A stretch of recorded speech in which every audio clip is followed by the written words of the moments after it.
Bismillahirrahmanirrahim. Assalamualaikum warahmatullahi wabarakatuh. Innal hamdalillah nahmaduhu wa nasta'inuhu wa nastaghfiruh wa na'udzu billahi min syururi anfusina wa min sayyiati a'malina may yahdihillahu fala mudhillalah wa may yudlil fala hadiyalah. Asyhadu an la ilaha illallah wahdahu la syarikalah wa asyhadu anna Muhammadan abduhu wa rasuluhu la nabiyya ba'dah. Yaqulullahu tabaraka wa ta'ala ya ayyuhalladzina amanu taqullaha haqqa tuqatih wa la tamutunna illa wa antum muslimun. Ya ayyuhan nasu taqu rabbakum alladzi khalaqakum min nafsin wahidah wa khalaqa minha zawjaha wa batha minhuma rijalan katsiran wa nisaa'a wattaqullaha alladzi tasaaluna bihi wal arham innallaha kana 'alaikum raqiba. Ya ayyuhalladzina amanu taqullaha wa qulu qawlan sadida yuslih lakum a'malakum wa yaghfir lakum dhunubakum wa may yuti'illaha wa rasulahu faqad faza fawzan 'azima. Amma ba'du fa inna asdaqal kalami kalamullahi 'azza wa jalla wa khairul huda huda Muhammad sallallahu alaihi wa ala alihi wa sallam. Wa syarrul umur muhdatsatuha fa inna kulla muhdatsatin bid'ah wa kulla bid'atin dhalalah wa kulla dhalalatin finnar. Allahumma inna nas'aluka 'ilman nafi'a wa rizqan thayyiba wa 'amalan mutaqabbala.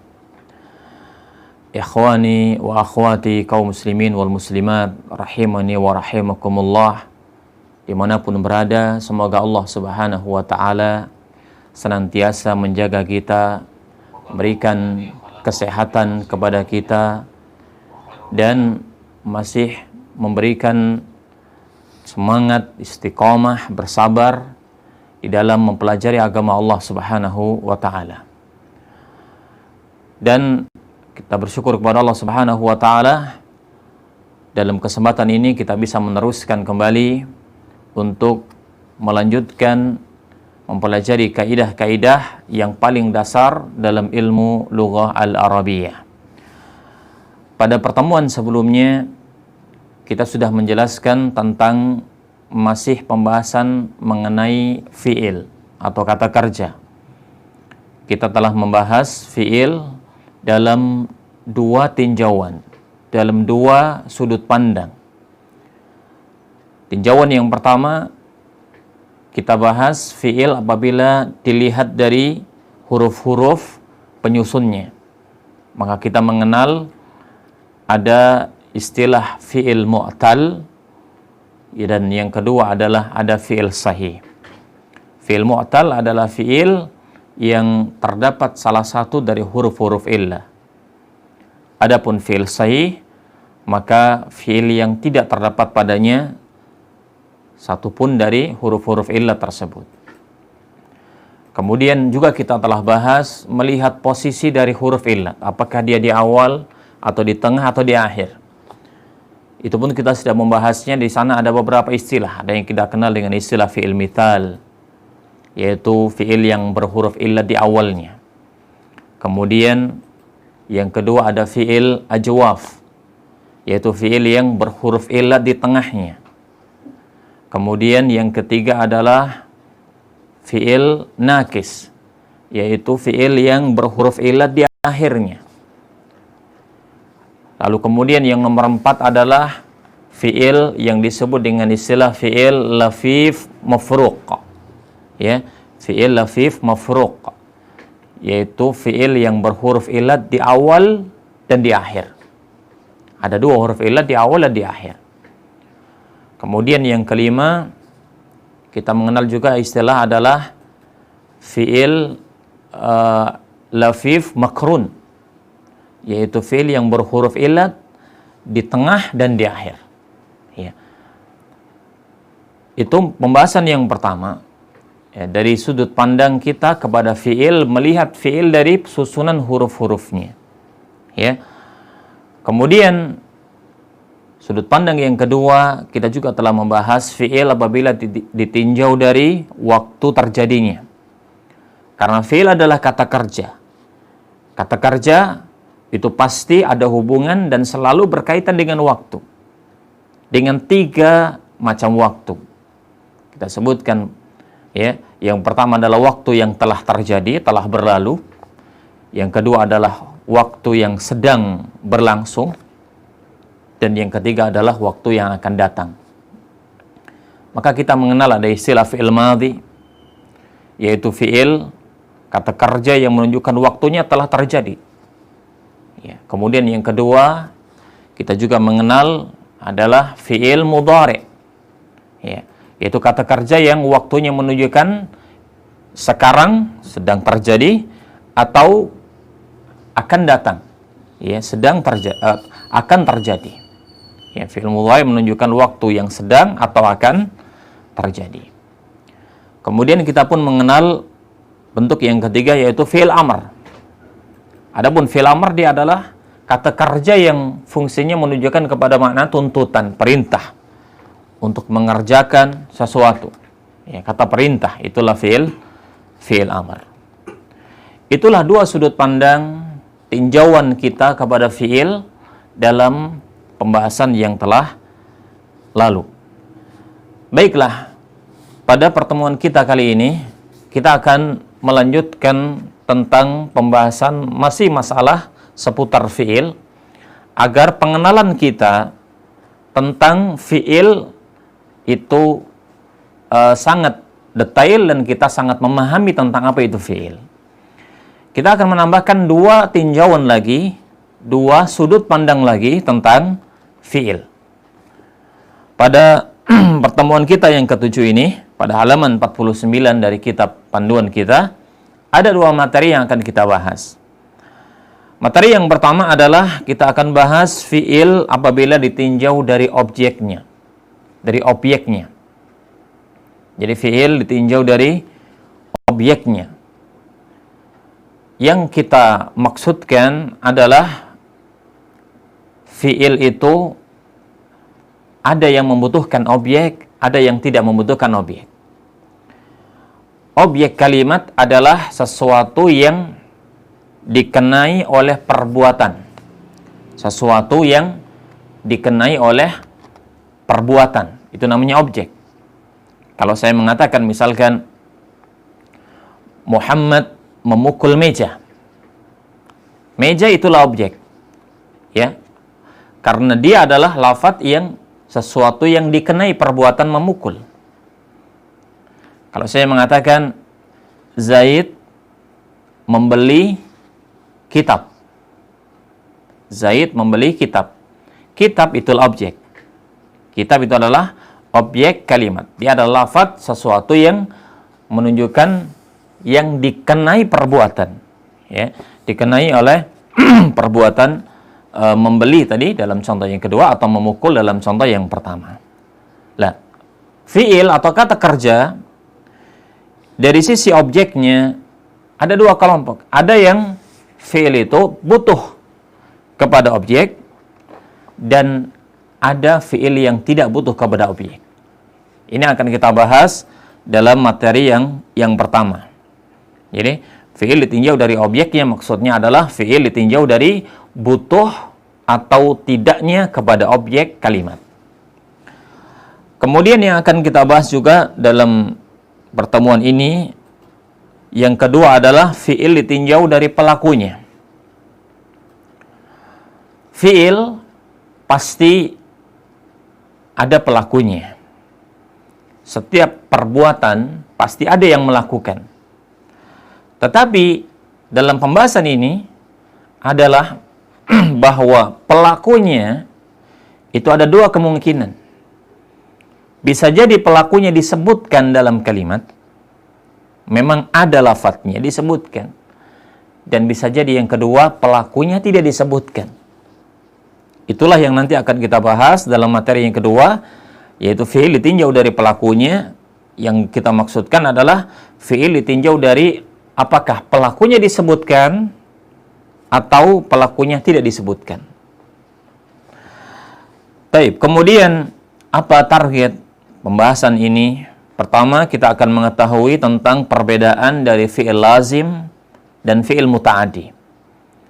Kita akan tahu apa itu istilah lazim, apa itu istilah muta'addi dalam sebuah fi'il, kata kerja. Kemudian apa contoh masing-masingnya? Apa contoh dari fi'il lazim, apa contoh dari fi'il muta'addi. Kemudian yang kedua, target kita juga adalah kita harus bisa membedakan antara fi'il mabni ma'lum dan fi'il mabni majhul. Ada dua istilah lagi, fi'il mabni ma'lum dan fi'il mabni majhul. Ya. Kita harus bisa bedakan antara keduanya. Kemudian yang ketiga, kita bisa mengubah bentuk fi'il yang asalnya mabni ma'lum akan diubah menjadi bentuk fi'il mabni majhul. Inilah target kita dalam pertemuan yang ke-7 ini. Baik, kita langsung masuk kepada pembahasan inti dari materi yang ke-7 ini. Kita mulai dari tinjauan fi'il yang pertama, yaitu fi'il apabila ditinjau dari objeknya. Sudah kami jelaskan bahwa maksud dari pembahasan ini adalah fi'il apabila ditinjau dari butuh atau tidaknya kepada objek. Karena fi'il itu ada yang butuh kepada objek dan ada fi'il yang tidak butuh kepada objek kalimat. Objek kalimat tadi kita sebutkan adalah sesuatu yang dia adalah merupakan sesuatu yang dikenai oleh perbuatan. Ya, baik perbuatan memukul, perbuatan membeli, perbuatan kata kerja, ya, sesuatu yang dikenai perbuatan dari kata kerja itu sendiri, itulah yang disebut dengan objek kalimat. Maka fi'il apabila ditinjau dari objeknya, ya, ditinjau dari butuh dan tidaknya kepada objek kalimat, yaitu sesuatu yang dikenai oleh pekerjaan atau perbuatan, maka akan terbagi menjadi dua kelompok. Ya, akan terbagi menjadi dua kelompok. Kelompok yang pertama adalah yaitu fi'il yang disebut dengan fi'il lazim. Yang pertama adalah fi'il lazim, sedangkan yang kedua adalah fi'il muta'addi. Ya, ada dua istilah baru lagi dalam pembahasan fi'il. Pertama adalah fi'il lazim, yang kedua adalah fi'il muta'addi. Apa perbedaan dari keduanya? Kita bahas satu persatu. Yang pertama, al-fi'lu al-lazimu. Fi'il lazim adalah fi'il yang tidak butuh kepada objek. Fi'il yang tidak butuh kepada objek. Tidak membutuhkan kepada sesuatu yang dikenai oleh perbuatan. Artinya, fi'il ini, ya, kata kerja ini telah cukup dengan subjeknya saja, dengan pelakunya saja. Ya, dan tidak butuh kepada objek. Ya, tidak butuh kepada objek. Kita lihat misalkan kalau kita membuat sebuah contoh mudah. Kalau kita membuat contoh mudah, kita mengatakan misalkan Muhammad, ya, jadi Muhammad membeli kitab. Ya, Muhammad membeli kitab.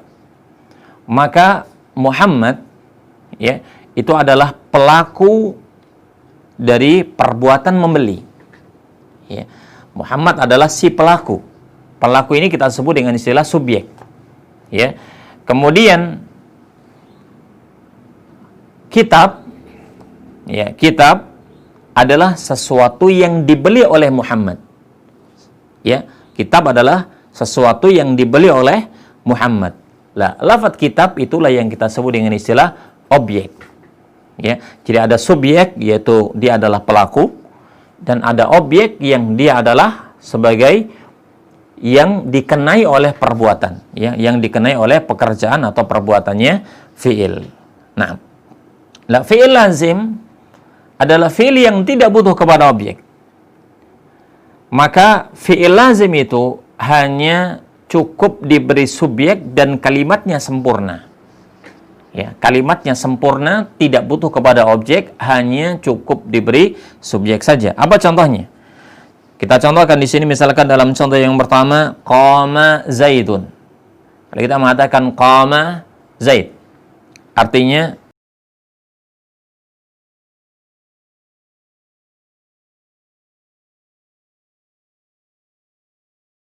Zaid itu telah berdiri.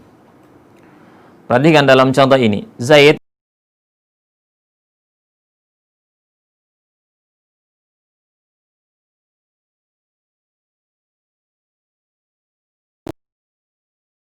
karena fi'il qama hanya cukup diberi subjek saja.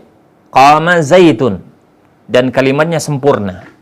Kalimatnya bisa difahami dengan baik. Nah, rajulu, seorang laki-laki, dialah subjek. Dan tidak butuh kepada objek. Tidak butuh kepada objek. Maka jalasa, ya, fi'il jalasa, yang artinya duduk, itu termasuk dalam kelompok fi'il lazim. Ya, fi'il lazim. Contoh yang selanjutnya adalah kalau kita mengatakan hadara Umar. Umar telah hadir. Umar telah hadir. Ya, sama di sini fi'il hadar, ya, yang artinya hadir, hadara, hadir, dia tidak butuh kepada objek. Dia tidak butuh kepada objek kalimat. Nah, contoh yang keempat adalah nama al-walad. Seorang anak itu telah tertidur. Di sini ada kata kerja nama yang artinya tidur. Ya, fi'il nama juga sama, tidak butuh kepada objek. Tidak butuh kepada objek, ya. Makanya fi'il nama itu kita golongkan ke dalam golongan fi'il lazim yang tidak butuh kepada objek kalimat, tetapi cukup hanya diberi subjeknya saja, pelakunya saja, dan kalimatnya sempurna. Ya, inilah ya definisi dari fi'il lazim. Ya, sekali lagi fi'il lazim adalah fi'il yang tidak butuh kepada objek kalimat, ya, tetapi hanya cukup diberi subjek untuk membentuk sebuah kalimat yang sempurna. Baik, kemudian kita bandingkan dengan kelompok yang kedua. Sekarang kita masuk dalam kelompok yang kedua, yaitu fi'il yang disebut dengan al-fi'lu al-muta'addi. Fi'il muta'addi. Ya. Adapun fi'il muta'addi adalah fi'il yang membutuhkan kepada objek. Artinya, fi'il muta'addi itu dia tidak cukup hanya diberi subjek. Tidak cukup kita beri pelaku kemudian selesai, tidak. Kalimatnya tidak akan sempurna kalau tidak kita tambahkan objeknya. Ya, kita lihat apa contohnya. Misalkan, kalau saya mengatakan qara'tu al-kitab. Qara'tu al-kitab. Artinya adalah aku telah membaca kitab. Aku telah membaca buku. Kita lihat fi'il qara'a yang artinya membaca, ya. Di sini subjeknya, pelakunya adalah aku atau saya. Ya. Kemudian fi'il qara'a, membaca, butuh kepada objek. Karena membaca itu harus ada yang dibaca. Apa yang saya baca? Apakah saya membaca kitab, atau saya membaca berita, atau saya membaca Al-Quran, atau saya membaca apa? Ya, maka kata Alkitab itulah objek. Ya, dan kalimat qara'a, ya, fi'il qara'a yang artinya membaca tidak akan sempurna kalau tidak disebutkan apa objeknya.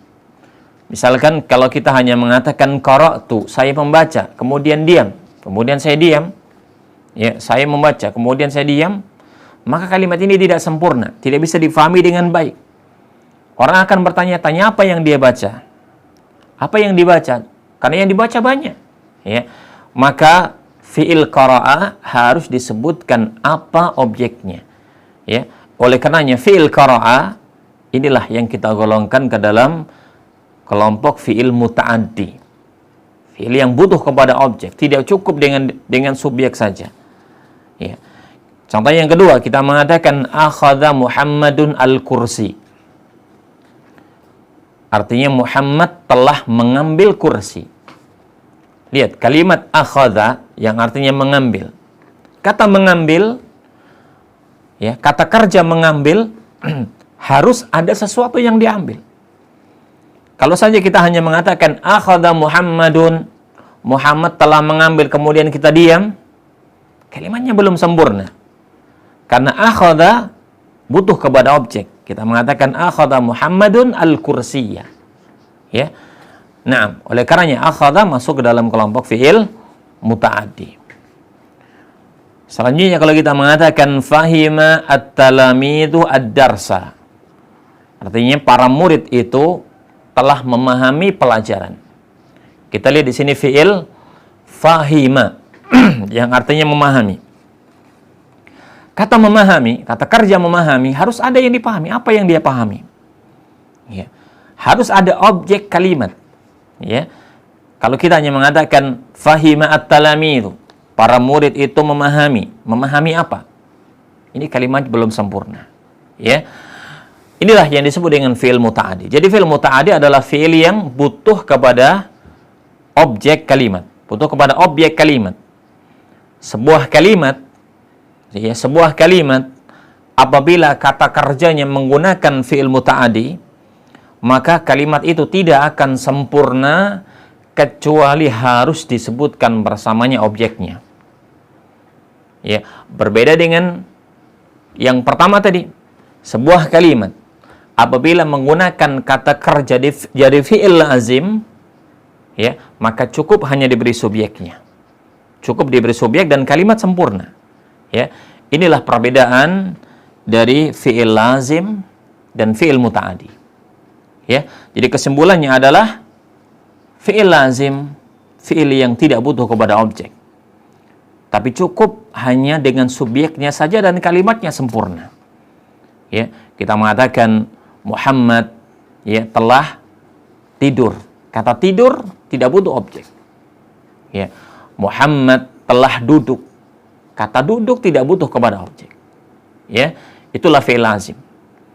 Tetapi fi'il muta'addi adalah kalimat yang tidak akan sempurna kecuali disebutkan selain subjeknya harus disebutkan objeknya.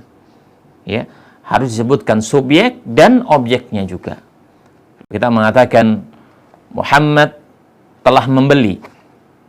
Kata membeli harus ada siapa yang membeli dan harus apa-apa yang dibeli. Ya, yang membeli adalah subjek, yang dibeli adalah objek. Ya, baru akan sempurna kalimat tersebut. Ya, itulah yang disebut dengan fi'il muta'addi. Nah, sangat jelas insyaallah perbedaannya dan akan kita dapatkan contoh-contoh yang lain dari selain apa yang kita contohkan. Fi'il lazim akan memiliki beberapa contoh yang lain. Sebagaimana fi'il muta'addi akan kita dapatkan di sana contoh-contoh fi'il muta'addi yang lain. Yang penting kita memahami kaidahnya. Ya, dengan kaidah kita akan bisa menghukumi sebuah contoh.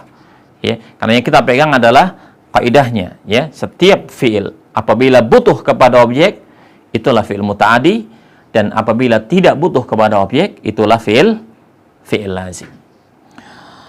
Taib, ini tinjauan kita, sudut pandang kita yang pertama dalam pembahasan fi'il dalam pertemuan kita. Kita telah menyelesaikan satu masalah, ya, tentang fi'il apabila ditinjau dari objeknya, butuh tidaknya kepada objek, maka ada fi'il lazim, ada fi'il muta'addi. Sekarang kita lanjutkan, yaitu melihat fi'il dari sudut pandang yang berbeda. Sekarang kita lihat yang kedua, pembahasan yang kedua adalah fi'il apabila ditinjau dari pelakunya. Tadi sudah kita sebutkan pelaku itu adalah subjek. Ya, pelaku artinya adalah subjek. Fi'il baik yang lazim maupun yang muta'addi pasti butuh kepada subjek. Karena pelaku dalam sebuah perbuatan itu pasti harus. Tapi mengapa ada pembahasan fi'il ditinjau dari pelakunya padahal semua fi'il butuh kepada pelaku? Ya, yang kita maksudkan dalam pembahasan ini adalah fi'il ditinjau dari pelakunya adalah bahwa pelaku sebuah fi'il, pelaku sebuah kata kerja itu ada dua kemungkinan. Kemungkinan yang pertama adalah pelakunya disebutkan lafadznya. Kita tahu siapa pelakunya karena memang disebutkan dalam kalimat. Tapi ada jenis yang kedua, terkadang sebuah kata kerja itu pelakunya tidak disebutkan. Ada, tetapi memang sengaja tidak disebutkan. Ya, oleh karenanya ada pembahasan fi'il ditinjau dari subjeknya atau pelakunya. Kita bahas fi'il ditinjau dari pelakunya, maka terbagi menjadi dua kelompok. Kelompok yang pertama adalah fi'il yang disebut dengan al-fi'lu al-mabniyu lil ma'lum. Fi'il mabni ma'lum. Dan nanti yang kedua akan kita bahas adalah al-fi'lu al-mabni lil majhul. Fi'il mabni majhul. Kita bahas satu persatu agar kita bisa membedakan antara kedua fi'il tersebut. Fi'il yang pertama adalah fi'il mabni, al-fi'lu al-mabni lil ma'lum. Kata al-ma'lum ya diambil dari kata ilmu. Ilmu artinya adalah mengetahui. Maka al-ma'lum artinya adalah sesuatu yang diketahui. Dari sini kita bisa memahami bahwa yang dimaksud dengan fi'il mabni ma'lum adalah fi'il yang ada atau yang diketahui dan disebutkan siapa pelakunya. Karena pelakunya itu ma'lum, diketahui.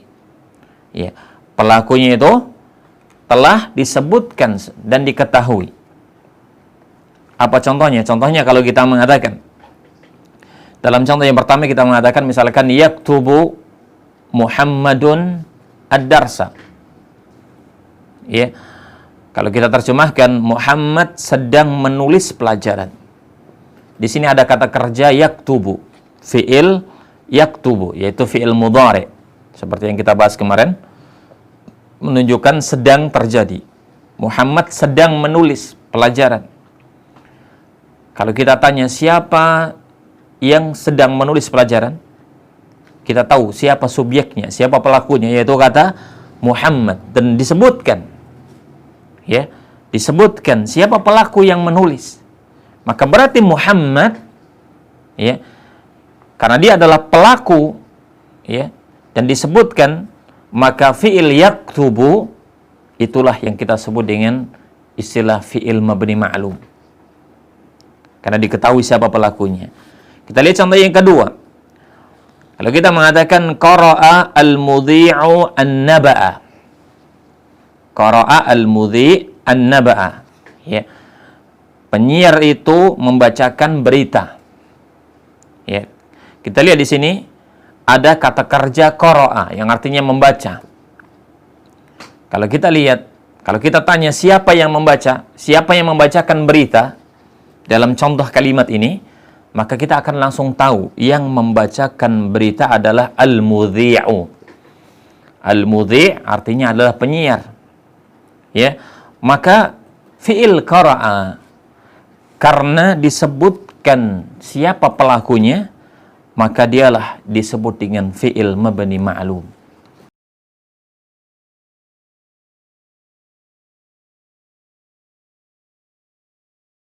Mabni ma'lum.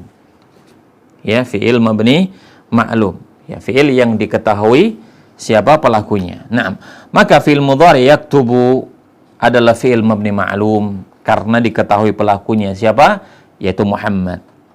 Demikian pula fi'il madhi qara'a adalah fi'il mabni ma'lum karena diketahui pelakunya siapa, al-mudhi. Baik. Kemudian para ikhwan dan akhwat rahimani wa rahimakumullah, fi'il mabni ma'lum adalah asal dari semua fi'il.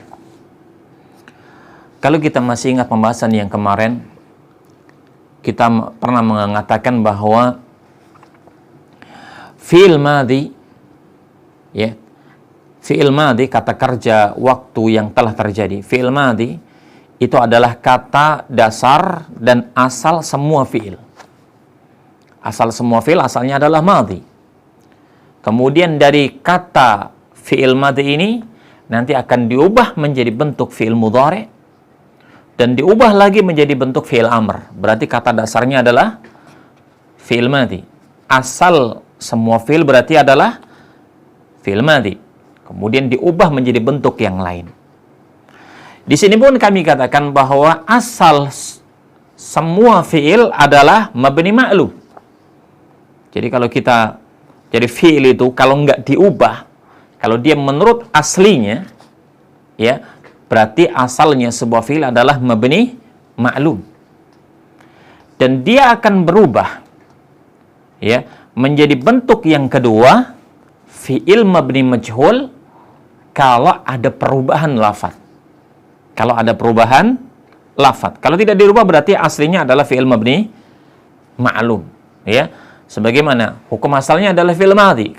Kemudian kalau tidak diubah menjadi fi'il mudhari', maka tidak akan berubah. Ya. Baik. Yang kedua kita bahas yaitu fi'il mabni majhul. Al-fi'lu al-mabni al-majhul. Pertama dari lafadznya saja kita mengenal kata al-majhul dari kata al-jahl. Jahl itu lawan dari al-ilm. Maka majhul artinya adalah tidak diketahui, tidak mengetahui. Ya. Maka fi'il mabni majhul adalah fi'il yang tidak disebutkan atau tidak diketahui siapa pelakunya. Sebagai kebalikan dari bentuk yang pertama. Kalau fi'il mabni ma'lum, ma'lum artinya diketahui, berarti pelakunya diketahui. Kalau fi'il mabni majhul, majhul artinya tidak diketahui, berarti dia adalah fi'il yang tidak diketahui, tidak disebutkan siapa pelakunya. Apa contohnya? Contoh kalau kita mengatakan dalam contoh yang pertama, yuktabu ad-darsu. Yuktabu ad-darsu. Itu kalau kita artikan pelajaran itu sedang ditulis. Sedang ditulis sebuah pelajaran. Kalau kita lihat kalimat ini, ada kata kerja, ya. Yuktabu, ditulis. Ya, tetapi tidak disebutkan siapa yang menulis. Kalau kita tanya dalam contoh kalimat ini, yuktabu ad-darsu, pelajaran itu sedang ditulis. Kalau kita tanya siapa yang menulis pelajaran, kita tidak tahu karena memang tidak disebutkan lafadznya. Tidak disebutkan lafadz siapa yang menulis. Yang jelas pelajaran ditulis. Siapa yang menulis? Tidak disebutkan. Ya, itulah yang disebut dengan fi'il mabni majhul. Dalam contoh yang kedua kita mengatakan quri'a an-naba'u. Berita itu telah dibacakan. Sebuah berita telah dibacakan. Ya. Kalau kita bertanya siapa yang membacakan? Tidak disebutkan pelakunya dalam contoh ini. Yang jelas berita dibaca, tapi siapa yang membaca tidak disebutkan pelakunya. Ya. Itulah oleh karenanya fi'il quri'a dan fi'il yuktabu itu disebut dengan fi'il mabni majhul. Ya. Kenapa? Karena tidak disebutkan, ya, tidak diketahui siapa pelakunya. Siapa pelaku yang menulis, siapa pelaku yang menyiarkan, tidak disebutkan. Ya. Yang membaca tidak disebutkan. Ya. Oleh karenanya dia disebut dengan fi'il mabni majhul. Taib.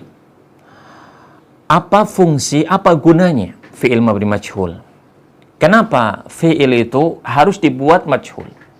Kok ada fi'il yang majhul? Ya, kita bertanya-tanya seperti itu. Kami akan jawab bahwa terkadang dalam sebuah kalimat kita membutuhkan fi'il mabni majhul. Terkadang dalam sebuah kalimat kita harus memakai fi'il bentuk yang kedua, fi'il mabni majhul. Kenapa? Setidaknya ada dua kondisi. Pertama misalkan, ya, dalam kondisi misalkan pertama adalah ketika kita nggak tahu, betul-betul tidak mengetahui siapa pelakunya. Bagaimana mungkin kita akan menyebutkan siapa pelaku padahal kita nggak tahu? Kita kasih contoh misalkan fi'il saroko, sin ra qaf, saroko itu artinya mencuri. Ya, sin ra kemudian qaf di fathah semuanya, saroko itu artinya mencuri.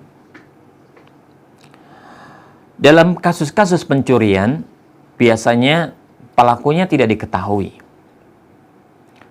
Ya, biasanya pelakunya tidak diketahui. Kalau kita mengetahui pelakunya, misalkan, ya, dalam satu kasus misalkan ada sebuah kitab hilang. Ya, kitab berharga hilang. Ada yang mencuri. Seandainya kita tahu siapa pelakunya, misalkan pelakunya adalah Zaid, misalkan. Kita akan mengatakan saraqah Zaidun al-kitab. Artinya Zaid telah mencuri kitab. Ini kalau kita tahu pelakunya. Pertanyaannya adalah, bagaimana kalau kita tidak tahu pelakunya? Bahkan biasanya kasus-kasus pencurian malah kita tidak pernah tahu. Namanya pencurian, kita nggak tahu pencurinya. Pelakunya siapa? Dalam kondisi inilah kita harus mengambil contoh atau mengambil bentuk fi'il yang kedua, yaitu fi'il mabni majhul. Dengan kita mengatakan suriqa al-kitab. Artinya apa? Kitab telah dicuri. Dan tidak disebutkan pelakunya karena memang tidak tahu. Dalam kondisi ini kita butuh kepada bentuk fi'il yang kedua. Ya. Dalam kondisi memang betul-betul kita nggak tahu siapa pelaku, maka pakai fi'il yang kedua, suriqa al-qalam. Ya, ketika kita melihat ada seorang anak menangis, ya, menangis karena telah dipukul oleh seseorang, tapi kita tidak tahu siapa yang memukulnya, kita nggak tahu pelakunya, kita akan mengatakan duriba al-walad, seorang anak telah dipukul. Kenapa tidak disebutkan pelakunya? Karena memang kita nggak tahu siapa pelakunya. Seandainya kita tahu, akan kita mengatakan daraba fulan al-walad. Tapi karena dalam kondisi tidak diketahui pelaku, kita meminjam lafadz fi'il mabni majhul. Dengan kita mengatakan duriba al-walad. Ini kondisi yang pertama. Ya. Kondisi yang kedua. Kenapa harus menggunakan fi'il mabni majhul? Adalah dalam beberapa kondisi pelaku itu semua orang telah mengetahuinya, ya, sehingga baik disebutkan atau tidak disebutkan tidak mempengaruhi kalimat, karena semua orang itu telah tahu, ya, dan telah maklum siapa pelakunya. Kita buat salah satu contohnya adalah misalkan ayat Allah Subhanahu wa taala, wa khuliqal insanu dha'ifa. Perhatikan ayat ini ketika Allah mengatakan wa khuliqal insan dha'ifa. Artinya, dan manusia itu diciptakan dalam kondisi dan dalam keadaan lemah, dhaif. Dalam ayat ini Allah mengatakan khuliqal insan, manusia diciptakan. Padahal kalau kita lihat, ya, kalau mau dibuat dengan cara menyebutkan pelakunya, kalimatnya akan berubah menjadi khalaqallahu al-insan dha'ifa. Mestinya kalimatnya kan begitu. Khalaqallahu al-insan dha'ifa. Allah menciptakan manusia dalam keadaan lemah. Tetapi dalam ayat ini yang menarik, lafadz Allah tidak disebutkan. Dan fi'ilnya menggunakan fi'il bentuk mabni majhul. Karena Allah mengatakan dalam ayat tadi, khuliqal insanu dha'ifa. Menjadi pertanyaan kita, kenapa Allah menggunakan fi'il mabni majhul, tidak menggunakan bentuk aslinya fi'il mabni ma'lum, padahal pelakunya kita tahu. Ya, kita katakan lafadz Allah yang sebagai pelaku mencipta, ini semua orang tahu. Tidak ada yang menciptakan, tidak ada yang bisa menciptakan kecuali Allah.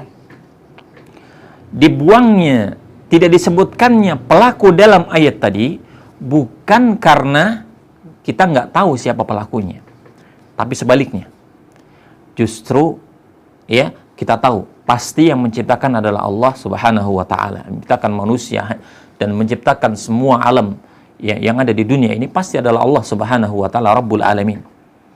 Tetapi ada satu kaidah dalam bahasa Arab, yaitu sebuah kalimat, ya, sebuah kalimat semakin kalimat itu ringkas dan pendek dan maknanya telah terpenuhi, itu jauh lebih bagus daripada kalimat yang panjang tetapi maknanya sama saja. Ini sebuah kaidah dalam bahasa Arab, ya, bahwa kalimat yang pendek, ringkas dan maknanya terpenuhi itu jauh lebih bagus daripada kalimat yang panjang tetapi maknanya sama saja. Ya, oleh karenanya kita tahu bersama bahwa di antara mukjizat Nabi kita Muhammad SAW, beliau adalah dalam salah satu hadisnya beliau mengatakan, ya, beliau itu diberi satu mukjizat yang disebut dengan istilah jawami'ul kalim. Kita tahu apa itu jawami'ul kalim? Jawami'ul kalim adalah kalimat, ya, kalimat yang ringkas, yang pendek tapi maknanya luas. Dan itu adalah salah satu mukjizat yang diberikan oleh Allah Subhanahu wa taala kepada nabi kita. Di antara mukjizat beliau adalah saya diberi jawami'ul kalim, kata Rasulullah. Ya. Menunjukkan apa? Dalam bahasa Arab kalimat yang ringkas, kalimat yang pendek tetapi maknanya telah cukup itu jauh lebih bagus daripada kalimat yang panjang. Kita kembali dalam contoh tadi. Ketika Allah mengatakan khuliqal insanu dha'ifa, kalimat ini akan lebih pendek daripada kalau kalimatnya khalaqallahu al-insan dha'ifa, lebih panjang padahal maknanya sama saja. Karena semua orang tahu bahwa yang menciptakan pasti Allah, ya, tidak ada pencipta selain Allah. Maka disebutkan fa'il, disebutkan pelaku, maksud saya, disebutkan pelaku, disebutkan subjek atau tidak disebutkan subjek dalam contoh tadi, ya, dalam ayat tadi itu tidak mempengaruhi dan tidak menjadikan kalimat itu susah dipahami. Oleh karenanya dalam ayat tadi tidak disebutkan siapa pelakunya. Ini gambaran yang bisa bisa kita pahami bahwa dalam beberapa kondisi, ya, dalam beberapa kondisi kita harus menggunakan bentuk fi'il yang kedua, yaitu fi'il mabni majhul. Jadi tidak selamanya harus menggunakan bentuk fi'il mabni ma'lum. Karena dalam 1-2 kondisi keadaan, ya, di mana ketika pelaku kita tidak mengetahuinya, ya, atau misalkan dalam beberapa kondisi pelaku ini nggak mau disebutkan namanya, ya. Kenapa? Misalkan dalam masalah urusan ibadah, ya, dalam masalah kita mengatakan misalkan qara'a Muhammadun al-Quran, Muhammad telah membaca Al-Quran, ya. Kadang-kadang Muhammad tidak mau disebut namanya.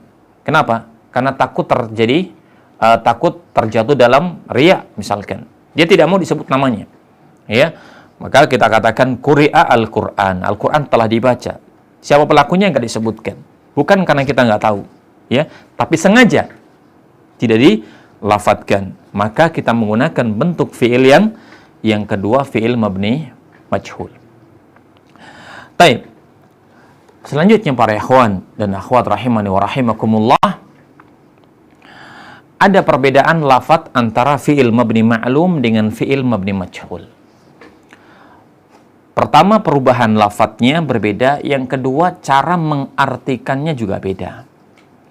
Kalau fi'il mabni ma'lum, biasanya imbuhannya adalah kalimat, menjadi cara mengartikannya dengan kata yang memukul, ya, memukul, ya,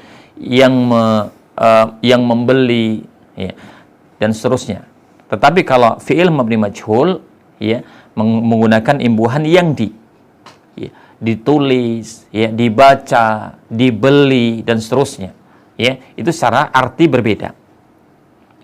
Yang kedua, ada perubahan lafadz, ya, ada perubahan lafadz lah. Yang ini yang akan kita bahas di sini, cara merubah lafadz, memindah kata dari bentuk mabni ma'lum menjadi bentuk mabni majhul. Ini yang paling penting yang harus kita pelajari. Di sini ada pembahasan cara membentuk fi'il mabni majhul. Berarti asalnya adalah fi'il mabni ma'lum, akan kita ubah menjadi bentuk mabni majhul. Dikatakan bahwa tidak semua fi'il dapat diubah menjadi bentuk majhul. kecuali hanya dua saja yang bisa dibuat menjadi bentuk mabni majhul. Yang pertama adalah fi'il madhi dan yang kedua adalah fi'il mudhari. Adapun fi'il amr atau kata kerja perintah, ya, ini tidak bisa dibuat bentuk majhul. Di antara alasannya adalah bahwa sebuah perintah, ya, itu pasti pelakunya harus ada. Karena kita tidak bisa memerintahkan seseorang yang tidak ada. Ini tidak mungkin, mustahil. Kita memerintahkan seseorang yang seorang itu nggak ada. Oleh karenanya fi'il amr atau kata kerja perintah tidak ada bentuk fi'il amr majhul. Yang bisa dibuat majhul hanya fi'il madhi, ya, dan fi'il mudhari saja. Baik. Lah kita harus bisa mengubah fi'il madhi menjadi bentuk majhul dan fi'il mudhari menjadi bentuk majhul. Yang pertama adalah fi'il madhi. Apabila ingin diubah menjadi bentuk majhul, caranya adalah dengan mengkasrah huruf sebelum terakhir. Lihat harokat huruf sebelum terakhir, maka dikasrah hurufnya. Kemudian mendommah semua huruf sebelumnya yang berharokat selain harokat sukun. Kalau harokat sukun biarkan dia sukun, tetapi kalau sebelumnya berharokat selain sukun maka harus di dhammah. Ya, kita lihat contohnya. Contoh fi'il qara'a, ini mabni ma'lum. Ya, kita ubah menjadi bentuk mabni majhul, caranya dikasrah huruf sebelum terakhir. Huruf sebelum terakhir adalah huruf ra, maka dikasrah. Kemudian huruf sebelumnya di dhammah, maka qara'a akan menjadi quri'a. Qara'a itu fi'il mabni ma'lum, artinya telah membaca. Kalau quri'a itu adalah fi'il mabni majhul, artinya telah dibaca. Baik, kemudian contoh yang kedua. Ada fi'il istaghfara. Ini fi'il mabni ma'lum. Ya. Akan diubah menjadi bentuk fi'il mabni majhul. Bagaimana caranya? Seperti tadi, huruf sebelum terakhir dikasrah. Huruf sebelum terakhir di sini adalah huruf fa, maka dikasrah. Kemudian sebelumnya, huruf sebelumnya yang berharokat diubah menjadi bentuk harokat dhammah. Ya, maka istaghfara akan menjadi ustughfira. Ya, ustughfira. Istaghfara artinya meminta ampunan. Ya, mabni ma'lum. Ustughfira artinya diminta ampunan. Mabni majhul. Kemudian contoh yang ketiga. Ya, kita lihat di situ fi'il tasallama. Ya, tasallama ada huruf ta, sin, lam, mim, semuanya di fathah. Ini mabni ma'lum, kita ubah menjadi bentuk mabni majhul. Caranya kasrah huruf sebelum terakhir. Huruf sebelum terakhir adalah huruf lam. Ya, lam adalah huruf sebelum terakhir, itu dikasrah. Kemudian huruf-huruf sebelumnya yang berharokat semuanya di dhammah. Maka tasallama akan menjadi tusullima. Ya, tusullima. Itulah fi'il mabni majhul. Nah, kemudian contoh yang keempat adalah fi'il daraba. Ya, daraba ini artinya telah memukul. Mabni ma'lum.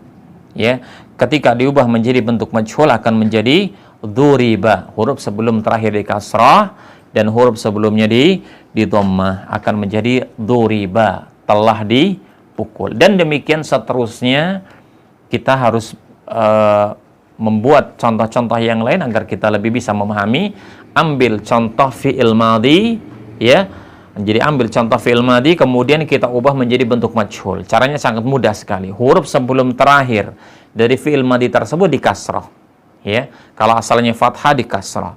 Kemudian huruf-huruf sebelumnya, ya, apapun harokatnya, yang penting selain sukun, ya. Kalau sukun biarkan sukun. Ya, tetapi huruf-huruf sebelumnya maka semuanya diharokati dengan harokat dhammah. Kalau hanya ada satu huruf sebelumnya, maka satu huruf itu di dhammah. Kalau ada dua huruf sebelumnya, maka dua huruf itu juga di dhammah. Maka akan menjadi bentuk mabni majhul. Ini kalau fi'ilnya fi'il madhi. Bagaimana dengan fi'il mudhari? Halaman setelahnya. Fi'il mudhari apabila diubah menjadi bentuk majhul adalah caranya dengan mendomah awalnya, mendomah huruf pertama, ya. Kemudian memfathah huruf sebelum terakhir. Ingat, awal sama sebelum terakhir. Awalnya di dhammah, sebelum terakhir di fathah. Kita lihat contohnya. Di sini contoh fi'il yaqra'u. Ya, yaqra'u. Ini fi'il mudhari'. Ya, huruf pertamanya adalah huruf ya. Di sini harokatnya fathah. Kalau diubah menjadi bentuk majhul harus di dhammah. Ya, menjadi yuqa, ya. Kemudian sebelum huruf terakhir di fathah. Apabila sudah fathah, maka biarkan fathah, tidak perlu dirubah lagi. Maka yaqra'u akan menjadi yuqra'u. Ya. Kemudian fi'il yang kedua yastaghfiru. Yastaghfiru. Ini fi'il mabni ma'lum. Ya, fi'il mudhari'. Kita ubah menjadi bentuk majhul. Caranya yang diubah cuma dua tempat, huruf pertama dan huruf sebelum terakhir. Itu saja, jangan yang lain. Huruf pertama di dhammah, sebelum terakhir di kasrah. Ya, maaf, sebelum terakhir di fathah, ya. Maka yastaghfiru menjadi yustaghfaru. Yustaghfaru. Contoh yang ketiga adalah fi'il mudhari' yatasallamu. Ya, kita lihat fi'il mudhari' yatasallamu. Ini fi'il mabni ma'lum. Bagaimana caranya supaya menjadi fi'il mabni majhul? Dhammah huruf pertama, fathah huruf sebelum terakhir. Akan menjadi yutasallamu. Ingat, yang diubah cuma dua tempat, pertama dan sebelum terakhir. Selainnya tetap seperti asalnya. Dan yang contoh yang terakhir adalah fi'il yadribu. Ini fi'il mudhari' yadribu, ya, akan diubah menjadi bentuk majhul. Pertama dhammah huruf pertamanya, yaitu huruf ya. Yang kedua fathah huruf yang sebelum terakhir, yaitu huruf ra. Maka yadribu akan menjadi yudrabu. Nah, dan seterusnya seperti itu kaidahnya dalam mengubah fi'il yang asalnya fi'il mabni ma'lum diubah menjadi bentuk fi'il mabni majhul. Perlu banyak latihan tentunya, apalagi di awal-awal. Ya, yang penting kita pahami dulu kaidahnya. Kaidahnya bagaimana cara mengubah fi'il madhi menjadi majhul. Bagaimana mengubah fi'il mudhari' yang asalnya ma'lum menjadi majhul dengan tata cara yang kita sebutkan. Dengan ini maka kita bisa menggunakan fi'il sesuai dengan kebutuhannya. Ya, menggunakan sebuah kata kerja dengan kebutuhannya. Apabila kita menginginkan dalam sebuah kalimat harus menyebutkan siapa pelakunya, maka gunakanlah bentuk yang pertama, fi'il mabni ma'lum. Tetapi dalam beberapa kondisi di mana pelaku itu harus tidak boleh disebutkan atau tidak ingin disebutkan, ya, maka kita berarti harus meminjam lafadz menggunakan fi'il bentuk mabni majhul. Dan kita harus bisa merubah cara fi'il mabni ma'lum diubah menjadi bentuk mabni majhul dengan tata cara dan kaidah yang tadi sudah kita sebutkan. Nah, wallahu a'lam bishawab. Ini insyaallah pelajaran yang ke-7 yang bisa kita jelaskan. Kesimpulan dari pelajaran yang ketujuh adalah bahwa fi'il atau kata kerja juga bisa ditinjau dari dua sudut pandang yang berbeda. Pertama, kita melihat fi'il atau kata kerja kalau dilihat dari butuh dan tidaknya kepada objek, sesuatu yang dikenai perbuatan, maka fi'il itu ada dua kelompok. Pertama adalah fi'il lazim, yaitu fi'il yang tidak butuh kepada objek. Tapi fi'il ini cukup diberi subjek dan selesai, kalimat sempurna. Dan bentuk yang kedua, ada sebagian fi'il atau kata kerja yang tidak cukup hanya diberi subjek, tapi dia butuh kepada objek. Inilah fi'il yang disebut dengan fi'il muta'addi.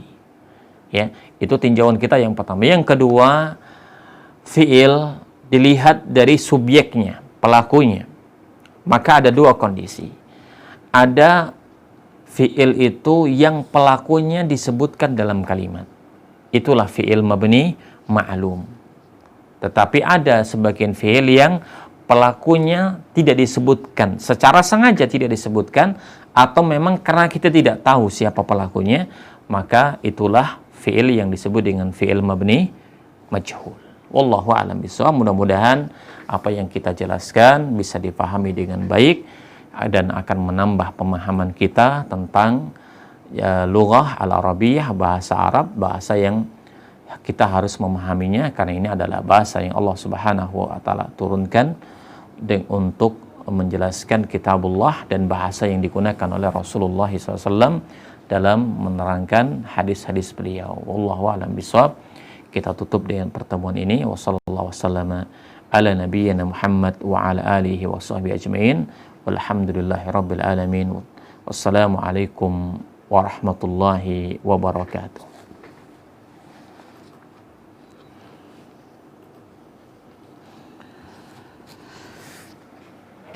Pas jam.